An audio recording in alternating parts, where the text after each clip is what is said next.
디도서 1장 1절입니다. 하나님의 종이요 예수 그리스도의 사도인 바울 곧 나의 사도된 것은 하나님의 택하신 자들의 믿음과 경건함에 속한 진리의 지식과 영생의 소망을 인함이라.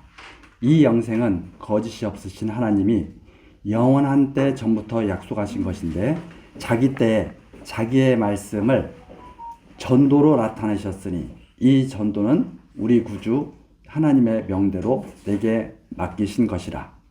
같은 믿음을 따라된 나의 참 아들 디도에게 편지하노니 하나님 아버지와 그리스도 예수 우리 구주로 쫓아 은혜와 평강이 내게 있을지어다. 4절 말씀까지 읽어드렸습니다. 예, 우리 전 시간 이제 디모데 후서까지 마치고 그 뒤를 이어서 이 디도서 내용 같이 또 살펴보실 터인데 디모데서와 마찬가지로 이 디도서를 기록한 분도 사도 바울입니다. 주 약 65년경 전후로 기록한 것으로 이렇게 지금 전해져 오고 있는데 주제가 무엇인가? 교회의 7위를 주관하신 하나님.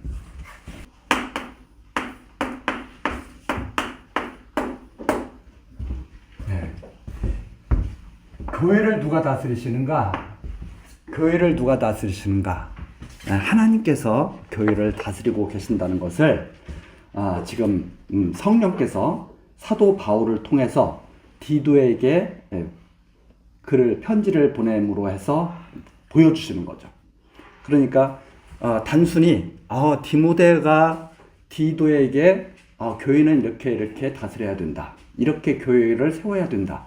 이러한 내용을 바울 사도가 디도에게 전해주는 것이 아니라 예수님께서 부활 승천하실 때 말씀하셨죠. 내가 부활 승천하게 되면 성령이 오실 터인데 성령이 너희들에게 모든 것을 다 생각나게 하고 깨닫게 하고 행할 바를 알게 할 것이다. 그 말씀대로 지금 그 일이 지금 일어나고 있는 것을 보여주시는 거죠. 그래서 성령께서 사도 바울을 통하여 디도에게 교회 7위자의 사명을 잘 감당할 수 있도록 역사하시는 것을 계시하심으로써 그럼 왜 보여주시느냐? 우리 성도들로 하여금 첫 번째, 살아계신 하나님이 여호와시다. 이걸 왜 계시를 해주신다는 거예요. 계시. 교회의 7위를 하나님께서 주관하신다는 것을 계시해 주신다. 첫 번째 내용, 살아계신 하나님이 여호와시다.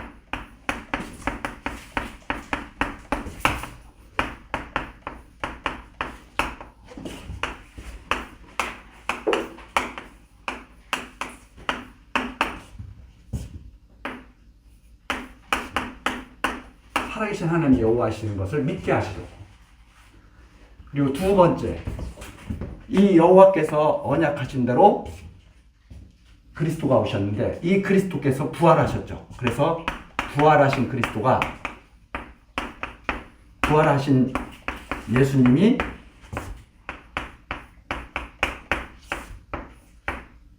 그리스도시다.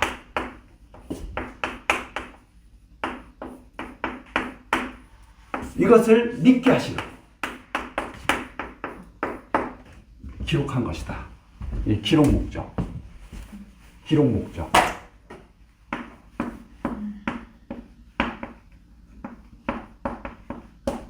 교회의 7위를 주관하시는 하나님이 계시다는 것. 그 하나님은 바로 여호와시다는 것.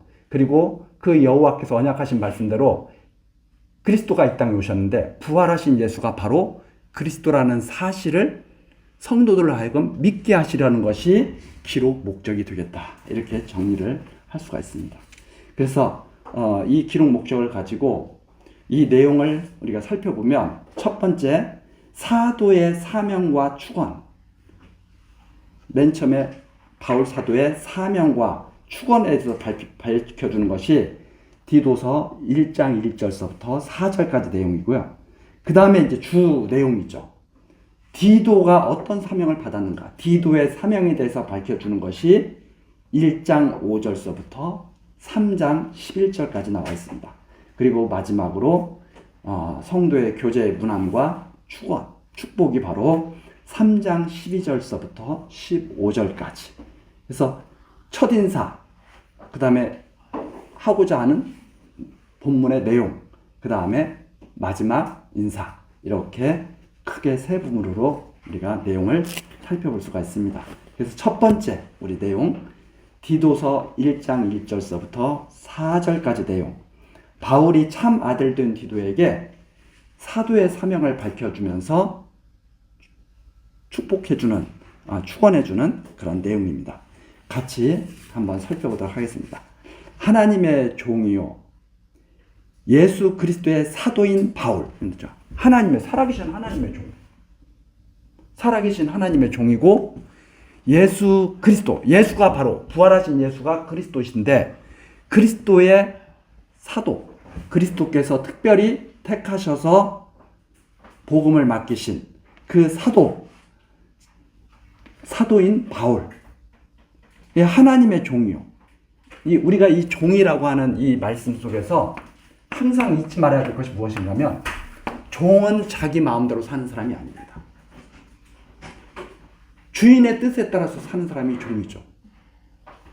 하나님의 종이라고 그러면서, 예를 들어서 이제 우리들이 기도할 때 우리들은 하나님의 종입니다, 이렇게 했을 때 진짜 하나님의 종이라고 우리가 고백을 했다면 내 뜻으로 사는 사람은 있을 수가 없죠.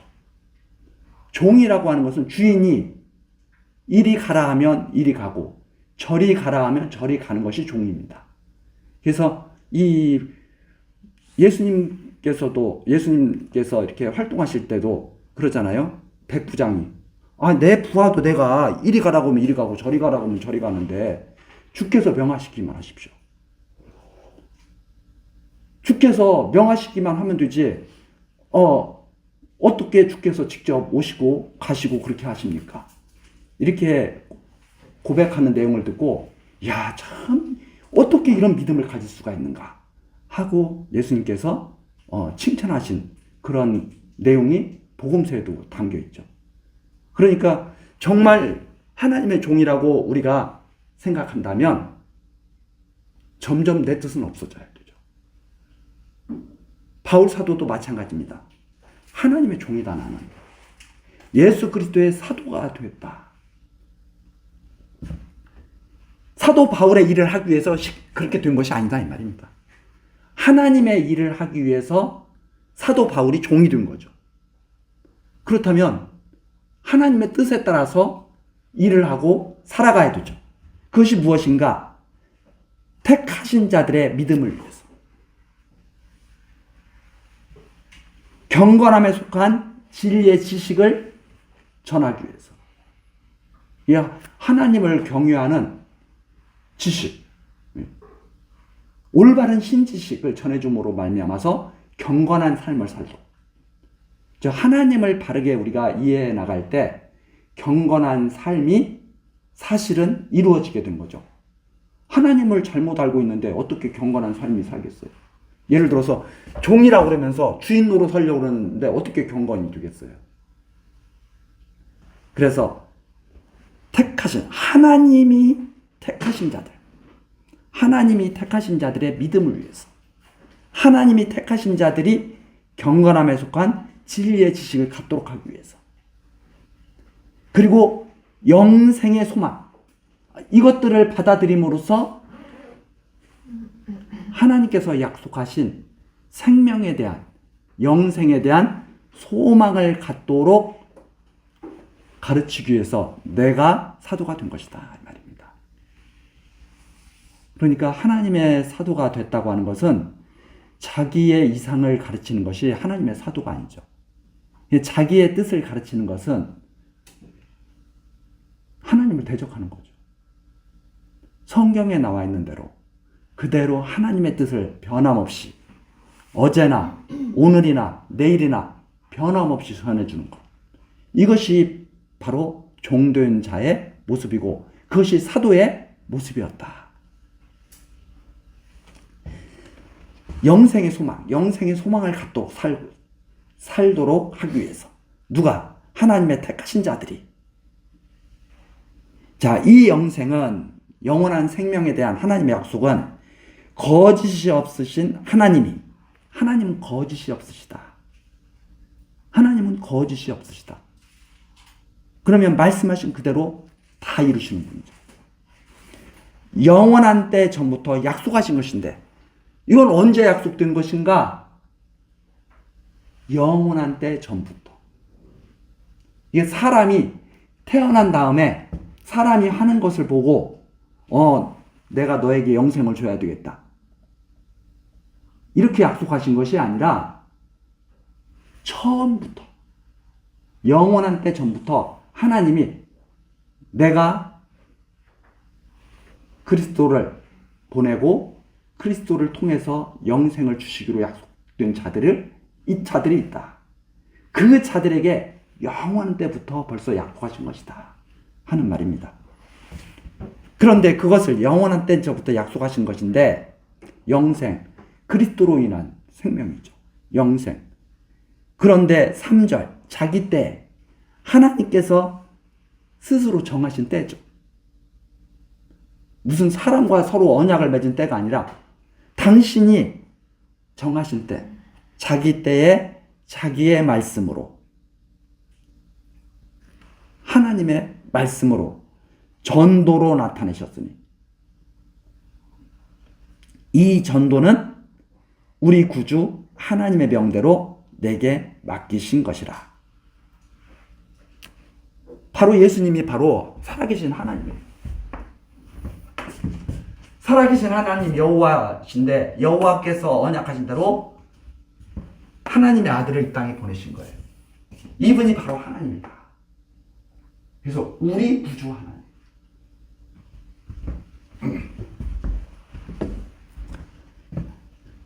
이 전도는 우리 구주 하나님의 명대로 내게 맡기신 것이라. 즉 하나님의 뜻에 의해 하나님의 구원을 전파하는 그 사역이 그리스도 안에서 바울에게 전해졌다 하는 말이죠. 자, 4절, 같은 믿음을 따라, 이 같은 믿음을 따라서 나의 참 아들 디도. 바울 사도는 디모데도 아들이죠. 디도도 아들이죠. 왜? 이 변함없는 말씀을 그대로 전해받은 신령한 아들이죠. 그래서 같은 믿음을 따라된 나의 참 아들 디도에게 편지하노니, 누구의 뜻대로? 바울 사도의 뜻대로가 아니라 하나님의 종 바울을 통해서. 그러니까 바울 사도가 디도에게 왜 편지를 썼느냐? 자기 멋대로 편지를 쓴 게 아니에요. 하나님의 종이기 때문에 편지를 쓴 거예요. 하나님께서 명하셨기 때문에. 3절에도 나오지 않습니까? 하나님의 명대로 지금 바울을 하고 있는 거예요. 그래서 이런 전체적인 이런 의미를 우리가 잘 이해하지 못하고 넘어가면 마치 바울 사도가 자기의 생각나는 대로 편지 쓰고 디도는 그것을 받아들이든지 말든지 알아서 하고, 이런 말도 안 되는 그런 생각을 하지 않게 되죠. 하나님의 종이기 때문에 명을 받아서 편지를 썼고, 같은 믿음을 따른 디도가 이 편지를 받게 된 거죠. 자, 디도에게 그래서 편지를 쓰게 된 겁니다. 이런 하나님의 역사 섭리가 있었기 때문에, 영원한 때부터 약속하신 것이 있기 때문에 편지를 쓰게 된 거예요. 그래서 디도에게 그러죠. 디도에게 편지하는데, 디도야, 하나님 아버지와 그리스도 예수 우리 구주로 쫓아. 제가 순서를 갖다가 예전에는 그냥 이 순서를 갖다 이렇게 조금 반대로 말하기도 하고 이렇게 했었습니다. 근데 제가 이렇게 좀 더 이렇게 보면서, 이 순서도 성경에 하나님의 말씀에 기록된 대로 하는 것이 참 좋겠다 하는 것을 제가 다시 한번 마음속에 했고, 이 순서를 이렇게 한 겁니다. 부활하신 예수가 그리스도이심을 믿고 살아계신 하나님이 여호와심을 믿는 우리 성도들, 그게 아니라 살아계신 하나님, 부활하신 예수가 그리스도이심을 믿는 성도, 이 순서. 하나님 아버지와 그리스도 예수, 우리 구주로 쫓아서 은혜와 평강이 내게 있기를 원하노라. 그 은혜와 평강이 항상 있어야 돼요. 우리 성도들에게 주어진 신령한 축복이 뭐냐? 은혜와 평강이라는 거예요. 은혜와 평강. 이 은혜는 어떻게 주어지는가?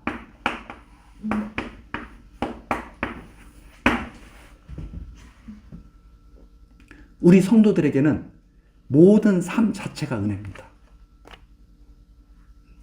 우리들은 생각할 때 그렇게 생각을 하죠.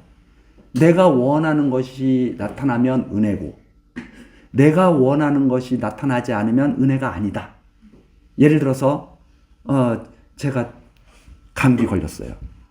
아, 이건 내가 원하는 것이 아닌데, 아, 이건 은혜가 아니구나.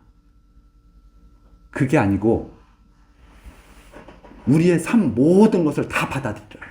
이게 은혜예요. 진정한 은혜라는 것은 무엇인가?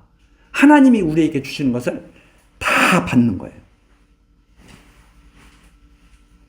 예를 들어서 은혜가 은혜 되려면 하나님이 하시는 일을 모든 것을 다 인정해야 돼요. 그래야 은혜가 은혜가 될 수 있죠. 왜? 삶이라고 하는 것은 단 한 번이거든요. 자, 우리의 삶이 은혜로 시작해서 은혜로 끝난다면 이 안에 있는 모든 것은 은혜예요. 처음부터 은혜예요. 마지막 때까지 은혜예요. 이 하나님을 믿는 사람들의 일관된 고백. 그래서 심지어 순교당하는 것도 은혜예요. 순교당하는 것은 자기 목숨을 잃는 거 아닙니까? 은혜가 없으면 순교당할 수가 없어. 고난도 그 당시에는 힘들고 아프지만 지나고 나니까 은혜예요. 그래서 우리의 삶 전체가 하나님의 은혜로 충만하게 되는 거. 그러니까 즉 디도야, 너 은혜가 충만하기를 바래. 모든 것이 하나님의 은혜예요. 자, 이것을 받아들일 때 어디에 있든지 평강을 누릴 수가 있다. 심령의 평강. 육체적으로는 감옥에 가 있을지라도 심령은 평안. 그래서 우리가 여기에 하나님 아버지와 그리스도 예수 우리 구주로 쫓아 은혜와 평강이 내게 있을지어다. 너 항상 이렇게 살았으면 좋겠다. 하나님이 역사하시는 모든 것을 다 인정하면서 그렇게 살면 참 좋겠다. 이런 말씀이 이 짧은 안에도 사실 풍성하게 담겨 있는 거죠. 우리 다음 시간 또 5절 내용서부터 계속 살피기로 하고 오늘 여기까지 하시겠습니다. 기도하시겠습니다. 우리에게 은혜와 평강을 충만케 하시는 하나님 아버지, 우리들 디모데 전후서를 마치고 디도서를 다시 시작하게 하셨습니다.